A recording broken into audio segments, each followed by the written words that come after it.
வானம் திறக்கப்படுவதாக. சகல பிரஸ்தாபத்தை பார்க்கிறோம். உம்முடைய வார்த்தையை மகிமைப்படுத்திருக்கிறீரே. வந்திருக்கிற மக்கள் மத்தியிலே வல்லமையை விளங்க பண்ணும். வசனத்தின் மூலமாக உள்ளங்களை தொடும், கொழுந்து விட்டு எரியட்டும். பலவான் கட்டப்படட்டும். சாத்தான் மின்னல் கீழ் விடட்டும். 30, 60, 100 பலன் தரட்டும். அன்பர் இயேசுவின் நாமத்தை வேண்டிக் கொள்கிறேன் பிதாவே, ஆமென். ஆமென். நானும் என் அன்பு சொரம் இணைந்து தேவ சமூகத்தில் ஜெபம் பண்ணும்போது வேதத்துடைய அருமையான வசனத்தை கர்த்தர் எங்களுக்கு காண்பித்தார். அதை வாசிக்க கேட்போம். எசேக்கியேல் தீர்க்க தரிசன புஸ்தகம் 39ஆம் அதிகாரம் 21 முதல் வரியை வாசிக்க கேட்போம். இவ்விதமாய் என் மகிமையை நான் புறஜாதிகளுக்குள்ளே விளங்க பண்ணுவேன். போதும், விளங்க பண்ணுவேன் என் மகிமையை. அன்பு கர்த்தருடைய பிள்ளைகளே, ஒவ்வொரு தேவ பிள்ளைகளுக்கு சுற்றி பல கூட்ட மக்கள் இருக்கிறார்கள். ஒரு தேவ பிள்ளையை சுற்றி நமக்கு தெரியல, ஆனால் நம்மளை சூழ்ந்து பல கூட்ட மக்கள் நம்மளை பார்த்து கொண்டே இருக்கிறார்கள். இவங்களுக்கு என்ன நடக்குது, இவங்களுக்கு என்ன செய்கிறாங்க, இவங்க எங்கே போகிறாங்க, என்ன வராங்க, இவங்களுக்கு என்ன ஆசீர்வாதம் கிடைச்சது, இவங்க வீட்டில் என்ன நடக்குது, ஒரு கூட்ட மக்கள் பார்த்து கொண்டே இருக்கிறார்கள். ஆண்டவர் டிசம்பர் மாதம் ஒரு பியூட்டிஃபுல் ப்ராமிஸ் வார்த்தை சொல்கிறாரு. என் மகிமையை நான் புறஜாதிகளுக்குள்ளே விளங்க பண்ணுவேன். கரவை தலைவலியா சொல்ல பார்க்கலாம். அப்படின்னா உங்களை சூழ்ந்து நிற்கிற புறஜாதிகள், ஆண்டவரை அறியாத பிள்ளைகள், அவருடைய அன்பை அறியாத பிள்ளைகள், அவருடைய வல்லமையும் மகத்துவத்தையும் அறியாத பிள்ளைகள், அவருடைய மகிமையை அறியாத பிள்ளைகள் உங்களை சூழ்ந்திருக்காங்களே, அவங்க மத்தியில் நான் யார் என்பதை, என் வல்லமை என்ன என்பதை, என் மகிமை என்ன என்பதை நான் வெளிப்படுத்துவேன். தேவனுக்கு மகிமை உண்டாவதாக. இன்னைக்கு நான் ரொம்ப ரத்தன சுருக்கமாக சொல்லுகிறேன். மகிமை என்பது தேவனுடைய வல்லமையையோ, தேவனுடைய மகத்துவத்தையோ, தேவனுடைய பிரஸ்தாபத்தையோ, தேவனுடைய புகழையும் குறிக்கிறதான் மகிமை. We cannot measure அந்த தேவனுடைய அந்த மகத்துவத்தையும் அந்த வல்லமையையும் நம்மளால் அளக்கவே முடியாது. ஆண்டவர் சொல்றாரு, என் மகிமையை உங்களை சூழ்ந்து இருக்கிற புறஜாதிகள் மத்தியிலே இந்த மாதம் நான் விளங்க பண்ணுவேன், டிஸ்பிளே பண்ணுவேன், ரிவீல் பண்ணுவேன், வெளிப்படுத்துவேன், காட்டுவேன். எல்லாரும் உங்கள் வாழ்க்கையிலே என் மகிமை நான் செய்கிற காரியத்தை கண்டு என்னை மகிமைப்படுத்துவார்கள். விசுவாசிக்கிற பிள்ளை மாத்திர கரமத்தலையா சொல்லுங்க பார்க்கலாம். ஆமேன்னு சொல்லுங்க. பாஸ்டர், இந்த மாதம் ஆண்டவர் என்னில் தம்முடைய மகிமையை விளங்க பண்ணி ஆண்டவர் சில காரியங்களை செய்து தான் யார் என்பதை விளங்கப்படும். விசுவாசிக்கிற சொல்ற பிள்ளை மாத்திர சொல்லுங்க பார்க்கலாம். நமது பாடல், தேவன் உன்னில் மகிமைப்படுவாரே, இப்பொழுதும் எந்நேரமும் மகிமைப்படுவாரே. எல்லாருக்கும் தெரிந்த நமது வாக்குத்தத்த பாடல். ஒரு அடி கைத்தட்டி பாடி கர்த்தரை மகிமைப்படுத்துவோம். தேவன் உன்னில் மகிமைப்படுவாரே, கைத்தட்டி பாடுங்க. இப்பொழுதும் எந்நேரமும் மகிமைப்படுவாரே. தேவன் உன்னில் மகிமைப்படுவாரே, இப்பொழுதும் எந்நேரமும் மகிமைப்படுவாரே. மகிமையால் தேவன் உன்னை மூடி சூட்டி மகிமையை கட்டளையிடுவாரே. மகிமையால் தேவன் முடிசூட்டி, மகிமையால் தேவன் உன்னை மூடி சூட்டி மகிமையை கட்டளையிடுவாரே. தேவன் உன்னில் மகிமைப்படுவாரே, இப்பொழுதும் எந்நேரமும் மகிமைப்படுவாரே. மகிமையால் தேவன் உன்னை மூடி சூட்டி மகிமையை கட்டளையிடுவாரே. மகிமையால் தேவன் உன்னை மூடி சூட்டி மகிமையை கட்டளையிடுவாரே. அவருடைய மகிமையை நம்மளால விளங்கிக் கொள்ளவே முடியாதுங்க. ஆச்சரியமான, பிரமிக்கத்தக்க அற்புதம் அடையாளங்களை செய்து தான் யார் என்பதை கர்த்தர் நிரூபித்து காட்டுவார். ஒரு தேவ பிள்ளைக்கு என்னென்ன காரியங்களாம் செய்து புறஜாதலுக்குள்ளே தம்முடைய மகிமையை வழங்க பண்ணுவார். நான் சொல்கிற வசனம்லாம் புறஜாதலுக்குள்ளே கர்த்தர் செய்த காரியங்கள் வரும். புறஜாதலுக்குள்ளே இது வரும். ஒரு 3 குறிப்புகளே மிக சுருக்கமாய். நம்பர் 1, முதலாவது தேவ பிள்ளைக்கு என்ன காரியங்களை செய்து தமது மகிமையை வழங்க பண்ணுவார். நம்பர் 1, சங்கீதங்களின் புஸ்தகம் 126ஆம் சங்கீதம் 2ஆம் வசனம் 3ஆம் வசனம் வாசிக்க கேட்போம். அப்பொழுது நம்முடைய வாய் நகப்பினாலும் நம்முடைய நாவு ஆனந்த சத்தத்தினாலும் நிறைந்திருந்தது. அப்பொழுது கர்த்தர் இவர்களுக்கு பெரிய காரியங்களை செய்தார் என்று. கவனிங்க, கர்த்தர் இவர்களுக்கு பெரிய காரியங்களை செய்தார் என்று புறஜாதிகளுக்குள்ளே சொல்லிக் கொண்டார்கள். யார் சொன்னது? இவங்க சொல்லல. கர்த்தர் இவர்களுக்கு பெரிய காரியம் செய்தார். யார் சொன்னது? புறஜாதிகள் சொல்லிக் கொண்டார்கள். 3ஆம் வசனம் வாஸ்து பார்த்தீங்கன்னா, கர்த்தர் நமக்கு பெரிய காரியங்களை செய்தார், இது நிமித்தம் நாம் மகிழ்ந்திருக்கிறோம். தேவனுக்கு மகிமை உண்டாவதாக. 2 வசனத்தை சேர்த்து ஒரே வார்த்தை டிக்ளேர் பண்றேன். கர்த்தர் பெரிய காரியத்தை செய்து புறஜாதிகளுக்கு உள்ளே பெரிய காரியம் செய்து தமது மகிமையை கர்த்தர் விளங்க பண்ணுவார். ஸ்கிரீன்ல வரும் பாருங்க. கர்த்தர் பெரிய காரியங்களை செய்து, நம்பர் 1 முதல் குறிப்பு, மகிமையை விளங்க பண்ணுவார். என்ன செய்து மகிமை விளங்க பண்ணுவாரா? பெரிய காரியம். இயேசுவின் நாமத்தில் நான் ப்ராஃபஸியா சொல்லுகிறேன். உங்க தனிப்பட்ட வாழ்க்கையிலே, குடும்ப வாழ்க்கையிலே, இல்லற வாழ்க்கையிலே, பிள்ளைகள் படிப்பு ஸ்கிரீன்ல வருது பாருங்க. கர்த்தர் பெரிய காரியங்களை செய்து ஆண்டவர் இந்த மாசம் தமது மகிமை விளங்க பண்ணுவார். சின்ன காரியம் கிடையாது, பெரிய காரியம். நம்முடைய தேவன் பெரியவர்.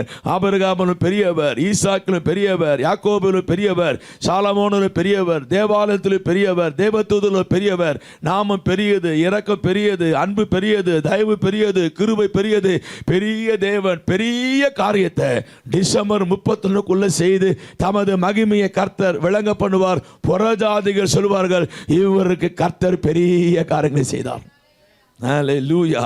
உங்க பக்கத்து வீட்டில், எழுத்து வீட்டு, பின் வீட்டில் சொல்ல போறாங்க, கர்த்தருக்கு பெரிய காரியம் செஞ்சுட்டாங்கப்பா என்று சொல்ல போறாங்க. எத்தனை பேர் விசுவாசிக்கிறீங்க? சொல்லி கொண்டார்கள். உங்க வாழ்க்கையில சொல்லுவார்கள், டிசம்பர் நடக்கும், இந்த மகிமையான காரியத்தை ஆண்டவர் செய்வார். எத்தனை பேர் விசுவாசிக்கிறீங்க? தேவனுக்கு மகிமை உண்டாவதாக. 1 கொரிந்தியர் 16:9 வாசிக்க கேட்போம். ஏனெனில் இங்கே பெரிதும் அனுகூலமான கதவு எனக்கு திறக்கப்பட்டிருக்கிறது. அனுகூலமான கதவை திறப்பார். எபிரேயர் 2:4 கடைசி வரி. தேவன் தாமே சாட்சி கொடுத்ததுமா இருக்கிற இவ்வளவு பெரிதான ரட்சிப்பை குறித்து, பெரிய ரட்சிப்பு. புறஜாதிகள் சொல்லுவார்கள், ஆமென், உங்களை பார்த்து கொண்டிருக்கிற புறஜாதிகள் சொல்லுவார்கள், கர்த்தர் இவர்களுக்கு பெரிய காரியங்களை செய்தார். பெரிய காரியங்கள் யாவும் செய்து தமக்கு கீர்த்தி உண்டாக. பெரிய காரியங்கள், பெரிய காரியங்கள் யாவும் செய்து தமக்கு கீர்த்தி உண்டாக. உன்னை ஜனத்திற்கு முன்பாக தீடப்படுத்தி உன்னிலே மகிமைப்படுவாரே. உன்னை ஜனத்திற்கு முன்பாக தீடப்படுத்தி உன்னிலே மகிமைப்படுவாரே. தேவன் உன்னில் மகிமைப்படுவாரே. இப்பொழுதும் எந்நேரமும் மகிமைப்படுவாரே. தேவன் உன்னில் மகிமைப்படுவாரே. இப்பொழுதும் எந்நேரமும் மகிமைப்படுவாரே. மகிமையால் தேவன் உன்னை மூடி சூட்டி மகிமையை கட்டளையிடுவாரே. மகிமையால் தேவன் உன்னை மூடி சூட்டி மகிமையை கட்டளையிடுவாரே. நம்பர் 2, புறஜாதிகளுக்குள்ள கர்த்தர் என்ன காரியம் செய்ய போறாராம்? சகரியாவின் புஸ்தகம் 8ஆம் அதிகாரம் 13ஆம் வசனம். சகரியா 8:13. சம்பவிப்பது என்னவென்றால், யூத வம்சத்தாரே, இஸ்ரவேல் வம்சத்தாரே, நீங்கள் புறஜாதிகளுக்குள்ளே, it should be underlined, நீங்கள் புறஜாதிகளுக்குள்ளே சாபமாய் இருந்தது போலவே, ஆசீர்வாதமாய் இருக்கும்படி நான் உங்களை ரட்சிப்பேன். நான் உங்களை ரட்சிப்பேன். புறஜாதிகளுக்குள்ளே நீங்கள் சாபமாய் இருந்தீர்கள். இங்க சகரியா மூலம் இஸ்ரவேல் ஜனங்களுக்கு சொல்லுகிறார், உங்க வாழ்க்கையிலே தேவனுக்கு பிரியமில்லாத காரியம் செய்து, உங்கள் முற்பிதாக்கள் கர்த்தருக்கு பிரியமில்லாத காரியம் செய்து, தேவ கோபத்தினுடைய உங்க மேல் சாபம் இருந்தது. நீங்க சாபத்துக்குள்ள இருந்தீங்க. புறஜாதிகள் அதை பார்த்து கொண்டிருந்தார்கள். எப்படி நீங்கள் சாபமா இருந்தீங்களோ அதே மாதிரி அந்த சாபத்தை ஆசீர்வாதமாக மாற்றி நீங்கள் ஆசீர்வாதமாக இருக்கும்படி உங்களை ரட்சிப்பேன். புறஜாதிகள் நடுவில் அந்த காரியத்தை செய்து என் மகிமை நான் விளங்க பண்ணுவேன். 2வதாக, கர்த்தர் சாபத்தை ஆசீர்வாதமாக மாற செய்து மகிமையை விளங்க பண்ணுவார். நான் தீர்க்கதரிசனமா சொல்றேன், நிறைய கிறிஸ்துவ குடும்பங்களிலோ தேவ கோபத்து விளைவாக சாபம் பின்னணியிலே காணப்படுகிறது. இது சாபம் தெரியாம அது ஒன்றும் கிடையாது அப்படின்னு இந்த குதிரை வண்டி ஓட்டுற மாதிரி வண்டியை வாழ்க்கை ஓட்டின்னு இருக்கிறாங்க. நான் சொல்றேன், நிறைய பேருக்கு ஜெபிக்கும் போது அந்த சாப வல்லமையை நான் அவர்கள் பின்தொடர்வதை பார்த்திருக்கிறேன். கர்த்தருக்கு மகிமை உண்டாவதாக. இயேசுவின் நாமத்துக்குள்ளே பார்த்து சொல்லுகிறேன், ஆண்டவர் ஆதாமை சபிக்கும் சொன்னாரு, நிலத்தை நீ பயிரிடுவாய், ஆனா வருத்தத்தோடு பலனை புசிப்பாய். வருத்தம், அந்த பலன் ஆசீர்வாதத்தில் வருத்தத்தை கலந்து விட்டாரு.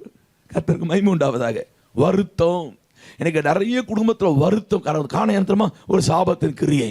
அதான் ஆண்டவர் சொல்றாரு, நான் அந்த சாபத்தை ஆசீர்வாதமாக மாற செய்து என் மகிமை விளங்க பண்ணுவேன். இயேசுவின் நாமத்தில் இந்த சாபம் ஆசீர்வாதமாக மாறத்தான் இயேசு இந்த பூமியிலே பிறந்தார். மரத்திலே தூக்கப்பட்டபடி சபிக்கப்பட்டு எழுதியிருக்கிறபடி கிறிஸ்து நமக்காக சாபமாகி நியாயப்பிரமாண சாபத்தில் விலக்கி நம்மளை மீட்கத்தான் பாலகனா இயேசு இந்த பூமியிலே பிறந்தார். அன்பு கர்த்தருடைய பிள்ளைகளே, ஆண்டாண்டு காலமாக குடும்பத்திலே சாபம் பின்தொடர்ந்து வருகிறதா? இந்த மாதம் கர்த்தர் அந்த சாபத்தை ஆசீர்வாதமாக மாற செய்து புறஜாதிகளுக்குள்ளே நீங்கள் ஆசீர்வாதமாக இருக்கும்படி எந்தெந்த புறஜாதிகள் உங்களை பார்த்து உங்க வாழ்க்கையில் ஒரு சாபம், ஏதோ ஒரு சாபம் சொன்னாங்களோ அவங்க முன்னாடி நீ ஆசீர்வாதம் இருக்கும்படி கர்த்தர் சாபத்தை மாற்றி உங்களை கர்த்தர் ஆசீர்வாதமாக இருக்க செய்து தமது மகிமையை விளங்க பண்ணுவார். ஆமென். கலாத்தியர் 3:13 வாசிக்க கேட்போம். மரத்திலே தூக்கப்பட்ட எவனும் சபிக்கப்பட்டவன் என்று எழுதியிருக்கிறபடி கிறிஸ்து நமக்காக சாபமாகி, கிறிஸ்து நமக்காக சாபமாக தான் பூமியிலே பாலகனாய் பிறந்தார். எல்லா தாழ்மையோடு சொல்லுகிறேன், புறஜாதிகளுக்குள்ளே சாபமாய் இருக்கிற உன் சாபத்தை கர்த்தர் ஆசீர்வாதமாக மாற பண்ணுவார். இந்த மாதம் உன் சாபம் ஆசீர்வாதமாக மாறும். பாவங்கள் சாபங்கள் கோபங்கள் எல்லாம் பரிகரித்தாரே. சொல்லுங்க, பாவங்கள் சாபங்கள் கோபங்கள் எல்லாம் பரிகரித்தாரே. தேவாதி தேவன் என் உள்ளத்தில் வந்து தேற்றியே விட்டாரே. என் உள்ளத்தில் வந்து தேற்றியே விட்டாரே. இயேசு இயேசு இயேசு ஆனந்தம், என்ன என் ஆனந்தம் சொல்லக்கூடாது. இயேசு ராஜா, சாபம் மாறட்டும், சாபம் மாறட்டும், சாபம் மாறட்டும். மன்னன் கிறிஸ்தியன் சாபத்தை எல்லாம் சாபத்தை எல்லாம் சாபத்தை எல்லாம் மாற்றிவிட்டாரே. சாபம் சாபத்தை எல்லாம் மாற்றிவிட்டாரே. விட்டாரே. சூப்பர். ஓ, என்ன ஏன் ஆனந்தம், என்ன என் சாபம் மாறிச்சு. புறஜாதிகளுக்குள்ள நான் ஆசீர்வாதமாய் இருப்பேன். என் புள்ள வாழ்க்கையில, என் குடும்பத்துல, என் மகள் வாழ்க்கையில, என் மகன் வாழ்க்கையில சாபம் முறிந்தது, சாபம் முறிந்தது. மகிமை விளங்க பண்ணுவார். எஸ். ஓ, ரா ரா ரா ரா ரா ரா.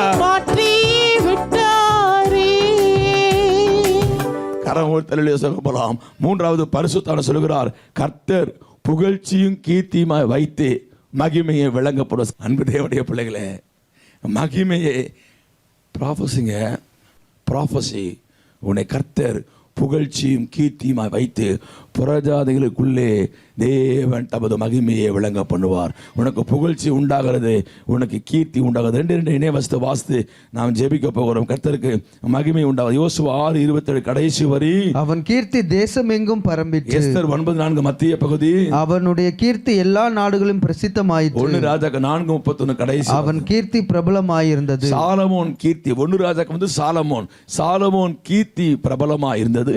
எஸ்தர்லே மொர்தேகாயின் கீர்த்தி தேசம் எங்கு பரவிட்டு யோசுவாவின் கீர்த்தி யோசுவாவிலே தேசம் எங்கு. யோசுவா யார் தெரியுமாங்க? நீங்க பைபிளை பார்த்தீங்கன்னா மோசேக்கு அப்புறம் யோசுவா. மோசேவோட புள்ள கிடையாது யோசுவா, மோசேவோட அண்ணன் கிடையாது.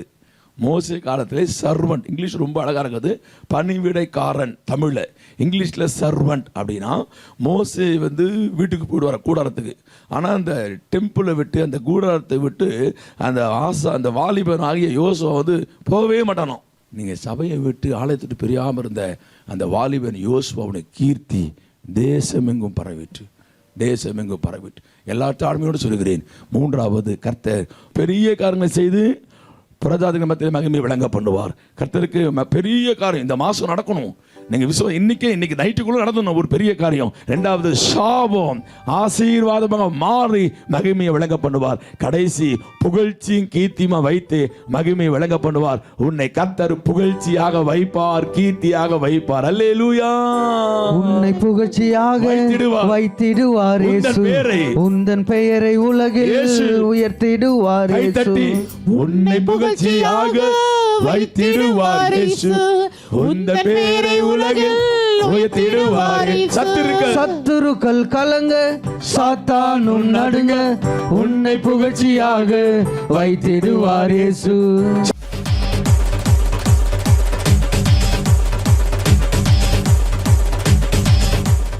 வானம் திறக்கப்படுவதாக.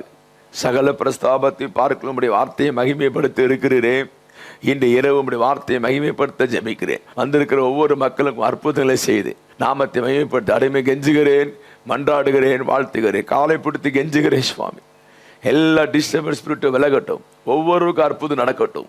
அன்பர் இயேசுவின் நாமத்தை வேண்டிக் கொள்கிறேன் ஜீவனுள்ள நல்ல பிதாவே, ஆமென் ஆமென். தேவ சமூகத்தை நான் காத்திருந்த போது வேதத்தின் அருமையான வசத்தை கர்த்தர் காண்பித்தார். வாசிக்க கேட்போம். ஆதியாகமம் புஸ்தகம் 32 அதிகாரம், ஆதியாகமம் 32:26 வாசிக்க கேட்போம். அவர், நான் போகட்டும், பொழுது விடுகிறது என்றார். அதற்கு அவன், நீர் என்னை ஆசீர்வதித்தால் ஒழிய உம்மை போகவிடேன் என்றான். 29 கடைசி வரை அங்கே அவனை ஆசீர்வதித்தார். கரங்களை உயர்த்தி அல்லேலூயா சொல்லுங்க பார்க்கலாம். இது ஒரு ஜெபம், பிரேயர் ரிக்வெஸ்ட், ஒரு போராட்டமான ஜெபம். நல்லா கவனிங்க. யாக்கோபு அப்பா அம்மா விட்டு மாமா வீட்டுக்கு வேலைக்காரனா போய் அங்க பல ஆண்டுகள் கழித்து ஆசீர்வாதம் பெற்று திரும்பி வரும்போது யாப்போக்கு நதிக்கு அப்புறத்துல எல்லாவற்றையும் அக்கறைப்படுத்தி விட்டு, மனைவி வேலைக்காரர்கள் எல்லாவற்றையும் அக்கறைப்படுத்தி விட்டு ஒரு ராம் முழுவதும் தேவனோடு போராடி ஜெபம் பண்ணுகிறான். அந்த போராட்ட ஜெபத்திலே ஒரு வார்த்தையை சொல்லுகிறான், நீர் என்னை ஆசீர்வதித்தால் ஒழிய உம்மை நான் போக விடேன். நம்ம எல்லாரும் ஒரு போராட்ட ஜெபம் செய்ய போகிறோம். நீர் என்னை ஆசீர்வதித்தால் ஒழிய நான் உம்மை போக விடேன். நீர் என்னை ஆசீர்வதிங்க ஆண்டவரே, நீர் என்னை ஆசீர்வதித்தால் ஒழிய நான் உம்மை போக விடேன். கரம் உயர்த்தி சொல்ல பார்க்கலாம். நீர் என்னை ஆசீர்வதித்தால் ஒழிய உம்மை போக விடேன் நீங்க சொல்லும் போது அங்கே தானே கர்த்தர் அவனை ஆசீர்வதித்தார். இன்றைக்கு இங்கே தானே கர்த்தர் உங்களை ஆசீர்வதிக்க போகிறார். உங்கள் ஜெபம், நீர் என்னை ஆசீர்வதித்தால் ஒழிய உம்மை போக விடு.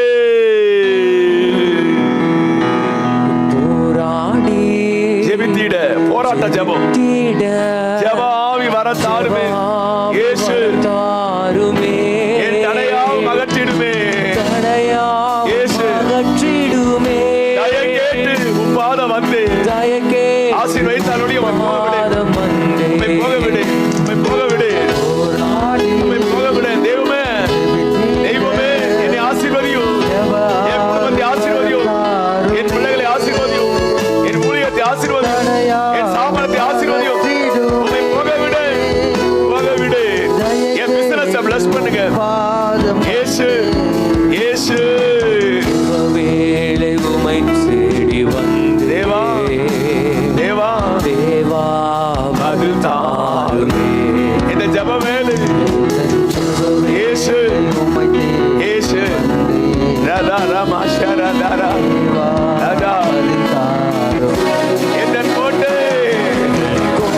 என்ற தஞ்சம் நீரே, நாடி நான் வந்தேன் அப்பா, நாடி வந்தேன். ஆசீர்வதித்தால் ஒழிய உம்மை போக விடு. ராதா ராதா ராதா ராதா ராதா ராதா ராதா எல்லாரும் அந்த ஜபத்தை செய்ய போறோம். எல்லாம் 2 கரம் வைத்து சத்தமே சொல்லுவோமா, நீர் என்னை ஆசீர்வதித்தால் ஒழிய உம்மை போக விட. எல்லாரும் சொல்லுங்க, நீர் என்னை ஆசீர்வதித்தால் ஒழிய உம்மை நான் போக விடேன். நீர் என்னை ஆசீர்வதித்தால் ஒழிய நான் உம்மை போக விடேன். நீர் என்னை ஆசீர்வதித்தால் உம்மை போக விடேன். ஆண்டவர் பார்த்து போராடி ஜெபம் பண்ணுங்கள். ஆண்டவர் சமூகத்தில் வந்து போராடி ஜெபிக்கிற பிள்ளைகள் ஜெயம் பெற்று வீட்டுக்கு செல்வீர்கள் என்று கர்த்தர் சொல்ற. அங்கே தானே கர்த்தர் அவனை ஆசீர்வதித்தார். ஹல்லேலூயா. உன்னை ஆசீர்வதிக்க மாட்டப்பா, நான் போறப்பான்னு சொல்லல. அவன் சொல்றான், உம்மை போக விடேன். அங்கே கர்த்தர் அவனை ஆசீர்வதித்தார். இன்னைக்கு தேவன் உங்களை ஆசீர்வதித்து அற்புதங்களை அடையாளங்களை செய்து உங்களை புதிய ஆண்டு கர்த்தர் கொண்டு போக போறார். புதிய ஆண்டுல நீங்கள் அற்புதங்களை நீங்கள் பெற்று சந்தோஷப்படுத்த போறீர்கள். இன்றைக்கு கர்த்தர் உங்களை ஆசீர்வதிக்க போகிறார். அல்லேலூயா. அதே சாப்டர்ல ஒரு 5 வசனத்துல 3 குறிப்பை நான் சொல்லி ஜெபிக்க போகிறேன். செய்தியின் தலைப்பு, நீர் என்னை ஆசீர்வதித்தால் ஒழிய என்று சொல்லி ஜெபம் பண்ணினால் நான் நம்ம போக விடேன் என்று ஜெபம் பண்ண கிடைக்குமா? அதே சாப்டர்ல ஒரு 3 பிளஸிங்ஸ் மிக சுருக்கமாய் ஒரு 10 நிமிஷம் சொல்லி ஜெபிக்க போறோம். நம்பர் 1, முதலாவதாக ஆதியாகமம் புஸ்தகம் 32ஆம் அதிகாரம் 32ஆம் வசனம். அவர் யாக்கோபுடைய தொடை சந்து நரம்பை தொட்டபடியா, அவன் தொடை சந்து நரம்பை தொட்டபடியால் இஸ்ரவேல் புத்திரர் இந்நாள் வரைக்கும் தொடை சந்து நரம்பை புசிக்கிறது இல்லை. இந்நாள் வரைக்கும் கவனிங்கள், யாக்கோபு ஜெபிச்சுக்கிட்டே இருக்கிறான். ஆண்டவர் பதில் தரேன் ஆசிரியர். திடீர்னு அவன் தொட சந்து அந்த நரம்பு ஆண்டவர் டச் பண்ணிட்டாரு. டச் பண்ணி நொண்டி நொண்டி நொண்டி நடக்கிறான். நொண்டி நொண்டி நொண்டி நடக்கிறான். இந்நாள் வரைக்கும் அதில் கர்த்தர் வெளிப்பாடு. இந்நாள் வரைக்கும் அன்னைக்கு அவன் தொடை சந்து நரம்பை கர்த்தர் தொட்டபடியா இஸ்ரவேல் புத்திரர் இந்நாள் வரைக்கும் அவங்க அந்த தொடை சந்து நரம்பை புசிக்கிறது இல்லையா. ஆண்டவர் இதை காண்பித்து இந்நாள் வரைக்கும் அன்னையிலிருந்து இந்நாள் வரைக்கும் இஸ்ரவேல் புத்திரர் மாத்திரம் அந்த தொடை சந்து நரம்பை புசிக்கிறது இல்லையா. அப்படின்னா என்ன அர்த்தம் சொன்னா, அன்னைக்கு ஆண்டவர் தொடை சந்து நரம்பை தொட்டபடியால் ஏதோ ஒரு அற்புதம் அவனை கர்த்தர் ஆசீர்வதித்தபடியால் இது வரைக்கும் அதை டச் பண்ணதே இல்லையா. இந்த வசனத்தை ஆண்டவர் காண்பித்து என்றென்றைக்கும் நினைப்பூட்டுதலாய் இருக்கத்தக்கதாக ஒரு சம்பவம் அடுத்த வருஷம் நடைபெறும். கரமுயர்த்தலையா சொல்லலாம். அவங்க மறக்கவே முடியாத அளவுக்கு அந்த தொடை சந்தை ஆண்டவர் தொட்டதை மறக்க முடியும். இன்ன வரைக்கும் சாப்பிடாம இருக்காங்கன்னா என்றென்றைக்கும் மறக்க முடியாத நினைப்பூட்டுதலா இருக்கத்தக்க ஒரு சம்பவம் 2024ஆம் ஆண்டு நடைபெறும். ப்ராஃபஸர் சொல்லுகிறேன், அந்த ஒரு ஆசீர்வாதத்தை இன்றைக்கு கர்த்தர் தரப்போகிறார். நீர் ஆசீர்வாதத்தில் போக விட சொல்லும் போது என்றென்றைக்கும் மறக்க முடியாத நினைப்பூட்டுதலா இருக்கிற ஒரு சம்பவம் 2024 கர்த்தர் செய்து சந்தோஷப்படுத்துவார். பாஸ்டர் நம்பரை சொல்ல கரவு தலையில சொல்லலாம். அல்லேலூயா. மறக்க முடியாத அற்புதம். வேதத்திலே நிறைய காரியத்தை ஆண்டவர் செய்தார். ஆனா ஒரு சம்பவத்தை ஆண்டவர் சொல்றாரு, இஸ்ரவேலர்களை பார்த்து என்றென்றைக்கு நினைப்பூட்டல் இந்த காரியம் செய்யுங்க சொல்றார். யோசுவாவின் புத்தகம் 4ஆம் அதிகாரம் 6-7 வாசிக்க கேட்போம். நாளை இந்த கற்கள் ஏதென்று உங்கள் பிள்ளைகள் உங்களிடத்தில் கேட்கும்போது இந்த கற்கள் இஸ்ரவேல் புத்திரருக்கு என்றென்றைக்கு நினைப்பூட்டும் அடையாளம், என்றென்றைக்கும் நினைப்பூட்டுதல் அடையாளம் என்று சொல்லுங்கள் என்றான். போதும். யோர்தானை இஸ்ரவேலர் கடக்க முன்னாடி யோர்தான் பின்னிட்டு போனது. நல்லா கவனிங்க. யோர்தான் பிளந்து வழி விட்ட பிறகு ஆண்டவர் சொல்றார் யோசுவா பத்தி, அப்பா உங்க 12 கோத்த ஒவ்வொரு கோத்த ஒரு கல் எடுத்துக்கோ. அந்த கல் எடுத்துட்டு போயிட்டு யோர்தானை கடந்து கல்லை நாட்டு. நாளைக்கு உங்கள் பிள்ளைகள், இப்ப உங்க பிள்ளைங்க கிடையாது, நாளைக்கு உங்க பிள்ளைகள் இந்த கல் ஏது என்று கேட்டால் யோர்தான் பின்னிட்டு போனதுக்கு அடையாளம் என்று சொல்லுங்கள். என்றென்றைக்கும் நினைப்பூட்டுதலா இருக்கும். உங்க பாதையில எத்தனையோ காரியங்கள் பார்த்தீங்க. யோசுவா சொல்றார், இஸ்ரவேல் எத்தனையோ காரியங்கள் பார்த்தீங்க. அந்த யோர்தான் பின்னிட்டு போனது அது என்றென்றைக்கும் நினைப்பூட்டும் அடையாளம். ப்ராஃபஸியா சொல்லுகிறேன், இங்க இருக்கிற சில பிள்ளைகளுக்கு 1000 பிள்ளைகளுக்கு இன்னைக்கு என்ன செய்தியோடு ஏக்கத்தை வந்த பிள்ளைகளுக்கு என்றென்றைக்கும் மறக்க முடியாத நினைப்பூட்டம் இருக்கிற ஒரு சம்பவம் 2024ஆம் ஆண்டு செய்து உங்களை சந்தோஷப்படுத்த கர்த்தர் உங்களை இன்றைக்கு ஆசீர்வதிக்க போகிறோம். காலம் உள்ளவரை மறக்க முடியுமா? மறக்க முடியுமா? உந்தன் தயவாலே நடத்துமே, என்னை நடத்துமே. காலம் உள்ளவரை, காலம் உள்ளவரை மறக்க முடியுமா? மறக்க முடியுமா? உந்தன் தயவாலே, உந்தன் தயவாலே நடத்துமே, என்னை நடத்துமே. நன்மைகள் எனக்கு செய்ததா என்றென்றைக்கும் என் வாழ்வு தந்தே இயேசு இயேசு என்னெல்லாம் நன்மைகள் செய்ததா என்ன வாழ்வை தந்தே என்பது இயேசுவே. நம்பர் 2, இரண்டாவதாக ஆண்டவர் என்ன காரியம் செய்ய போறார்? அதே ஆதியாகமம் புத்தகம் 32:27-28 வாசிக்க கேட்போம். அவர் உன் பேர் என்ன என்று யாக்கோபு கேட்டார். யாக்கோபு என்றார். அப்பொழுது அவர் உன் பேர் இனி யாக்கோபு எனப்படாமல் இஸ்ரவேல் எனப்படும், தேவனோடும் மனிதரோடும் போராடி மேற்கொண்டாயே என்றார். அவன் ஜெபிச்சுட்டே இருக்கிறான். கர்த்தர், வாட் இஸ் யுவர் நேம்? உன் பேர் என்ன? அவன் சொல்றான், என் பேர் யாக்கோபு. என் பேர் யாக்கோபு என்று சொன்னால் எத்தன் ஏமாற்றுக்காரன்னு பொருள்படும். ஆண்டவர் கேட்கும்போது பேரை உண்மையாக ஒத்துக்கிட்டான்.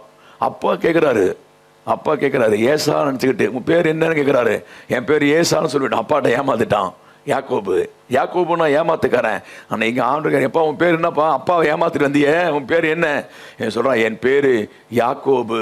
நான் நான் ஒரு ஏமாத்துக்காரன், நான் ஒரு திருட்டு பையன். உன்னை பார்த்த கத்த உன் பேர் என்னன்னு கேட்குறேன். என்ன சொல்ல போகிறேன்? என் பேர் வாயாடி, என் பேர் வங்கம்மா, என் பேர் திருடி, நான் செல்ஃபோனை 1 மணிக்கு பார்த்துட்டு இருப்பேன், நான் திருட்டு, நான் உன் பேர் என்னன்னு கேட்குறாரு. உன் பேர் என்னன்னு சொல்ல போற, உன் பேர் ஒத்துக்கிட்டு நீ யாருன்னு அப்பாட்ட சொல்லு. ஆண்டவர் உன் பேர் என்னன்னு கேட்குறாரு. சரிப்பா உன் பேர்லாம் இருக்கட்டும், இனி உன் பேர் யாக்கோபு கிடையாது, உன் பேர் இஸ்ரேல். ஹல்லேலூயா. உன் பேர் இஸ்ரேல், உன் பேர் யாக்கோபு. நான் மாத்தனை திருடதான், நீ எத்தனை அப்பனை ஏமாத்துற, ஓடி வந்து மாமனை ஏமாத்துற, பிள்ளைங்களை கூட்டி விளையாட்டு ஏமாத்துக்காரன். ஆனா இனிமேல் உன் பேர் யாக்கோபு கிடையாது, உன் பேர் இஸ்ரேல் என்று சொல்லி கர்த்தர் அவனை ஆசீர்வதித்தார். இரண்டாவது, யாக்கோபு இஸ்ரவேல் ஆனதுக்கு மாற்றம் என்று பெயர் சுட்டு விரும்புகிறேன். இரண்டாவது, கர்த்தர் ஒரு மாற்றத்தை உண்டு பண்ணுவார். நான் சொல்ற பிள்ளைங்களை கராமத்தலோட சொல்லணும். உங்க வாழ்க்கையிலே ஒரு மாற்றம், பிள்ளைகள் வாழ்க்கையில ஒரு மாற்றம், குடும்பத்திலே ஒரு மாற்றம், சரீர பலவீனத்தை ஒரு மாற்றம், பொருளாதாரத்திலே ஒரு மாற்றம், பிசினஸ்ல மாற்றம், ஊழியத்திலே மாற்றம், ஸ்தாபனத்திலே மாற்றம். கர்த்தர் ஒரு மாற்றத்தை உண்டு பண்ணுவார். அந்த மாற்றத்தை உண்டு பண்ண ஆசீர்வாதத்தை கர்த்தர் கூட சந்தோஷப்படுத்த போகிறார். எத்தனை பேர் விசுவாசிக்கிறீங்க? இந்த மாற்றம் என்பது தேவன் கொடுக்கிற ஆசீர்வாதம். நீங்க எவ்வளவுதான் முயற்சி பண்ணி மாற்றணும் நினைச்சாலும் மாற்ற முடியாதுங்க. ஆனா கர்த்தர் நினைச்சானா மாற்றத்தை கொடுக்கிறவர். ஒரு விசேஷமான வசனம் சங்கீதங்களின் புஸ்தகம் 30:11 முதல் வரை வாசிக்க கேட்போம். என் புலம்பலை ஆனந்த களிப்பாக மாற பண்ணி. என்னத்தை மாற பண்ணவா? உன் புலம்பல் எந்த காலத்திலும் புலம்பிட்டே இருக்கு, அந்த புலம்பல் ஆனந்த களிப்பாக மாறும். உன் பிள்ளையை குறித்து புலம்பிக் கொண்டிருக்கிறாயா? பொருளாதார புலம்பிக் கொண்டிருக்கிறாயா? மகளை குறித்து புலம்பிக் கொண்டிருக்கிறாயா? வியாதியை குறித்து புலம்பிக் கொண்டிருக்கிறாயா? பைனான்ஸ் புலம்பிக் கொண்டிருக்கிறாயா? கடன் பிரச்சனை போல கர்த்தர் ஒரு புலம்பலை ஆனந்த களிப்பாக மாறப்பட ஒரு அற்புதம் நடைபெறும். மாற்றத்தை கர்த்தர் 2024 உண்டு பண்ணுவார். அந்த ஆசீர்வாதத்தை கொடுக்க போகிறார். ஆசீர்வாதத்தோட போகவில்லைன்னு சொல்லும்போது கர்த்தர் மாற்றத்தை உண்டு பண்ணுவார். அல்லேலூயா. என்னை மாற்றுகின்ற தெய்வம் அல்லவா, என் வாழ்க்கை முற்றிலும் மாற்றிடுமே. நீர் என்னை மாற்றுகின்ற தேவன் அல்லவா.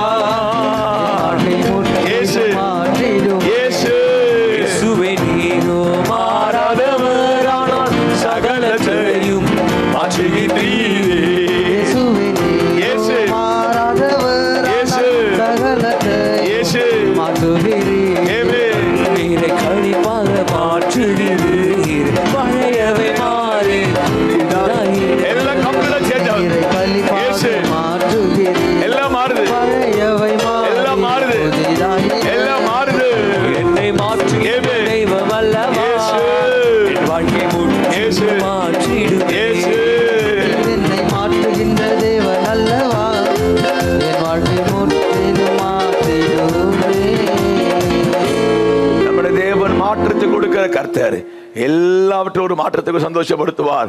மாற்றத்தை உண்டு பண்ணுகிற ஆசீர்வாதம். அல்லேலூயா. கடைசி ஒரு பிளஸிங் சொல்லி ஜெபிக்க போற. ஆதியாகமம் 32:31 வாசி கேட்போம். அவன் பெனியேலை கடந்து போகையில், எல்லாம் முடிச்சிட்டு ஜபலாம் முடிச்சிட்டு தொடசதுல நொண்டி அவன் கடந்து போகையே சூரியன் உதயமாயிற்று. மூன்றாவது, சூரியனை கர்த்தர் உங்க மேல் உதிக்க செய்வார். அல்லேலூயா. அதே வசனம் தான்.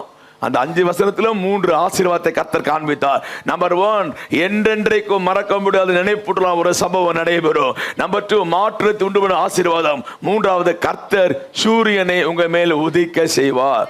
அவன் போனாடு ஜெபிச்சு முடிச்சுட்டு கிளம்புறாங்க. வசனம் சொல்லுது, அவன் புறப்படுகையில் பெனியேலை விட்டு கடக்கையில் சூரியன் உதயமாயிற்று.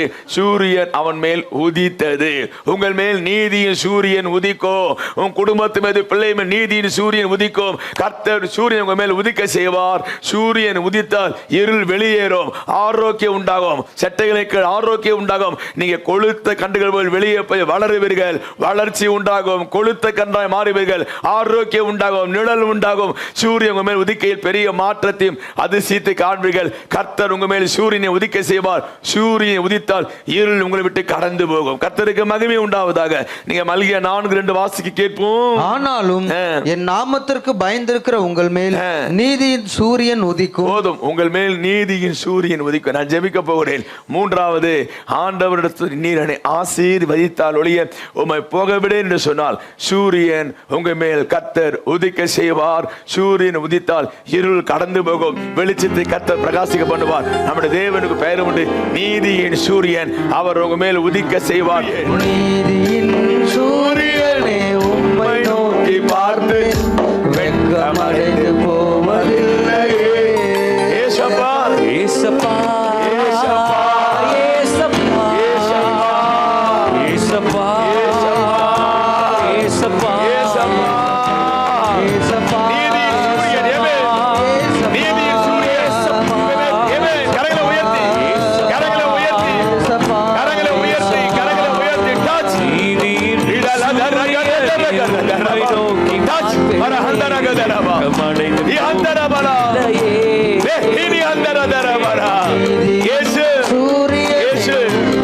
இயேசு பார்ப்பேன். இயேசு இயேசு இயேசு இயேசு ஏசப்பா, ஏசப்பா, ஏசப்பா ஏசப்பா, ஏசப்பா ஏசப்பா, ஏசப்பா ஏசப்பா, ஏசப்பா ஏசப்பா,